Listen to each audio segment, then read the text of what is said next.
one thing, and it's really, I think, just a request to the select board, and I'll say in particular to the three men on the select board. There was a really vile email sent to all of you, including about me. And I didn't hear from anybody, and I didn't see any response back. And we've had a lot of conversation about safety of select board members over the last few months. I know, Paul, we brought in a police officer to support you. That was brought up in our last meeting as well. And I can't let go and I think there's also been some criticism of myself and Molly speaking at a regional level about the challenges of being a woman in leadership in these types of roles. And it hit me very hard to not hear from any of you and to not see a very clear response back to that individual about how inappropriate that was.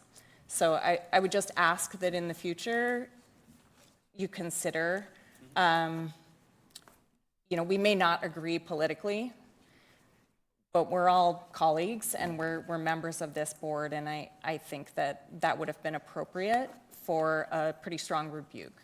And I was left feeling quite unsafe and left feeling disrespected. So I feel like it's important to say, and I do ask for you to stand up in the future for that. Thank you.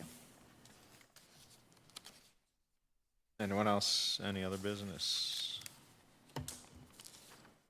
All right, so I actually do have a couple things. I was actually looking for the actual paperwork for it. Can't find it right now. That's okay. So,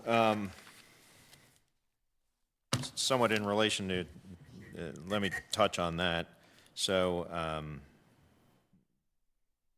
there was an email, there was comments made calling me pleasant names at the meeting, and then an email calling Andrea something vile. It was sent anonymously, so the email address was anonymous. It wasn't signed. What I have found, and this has just been in my experience, and perhaps other people have had different experiences, is that no response is better than a response condemning it.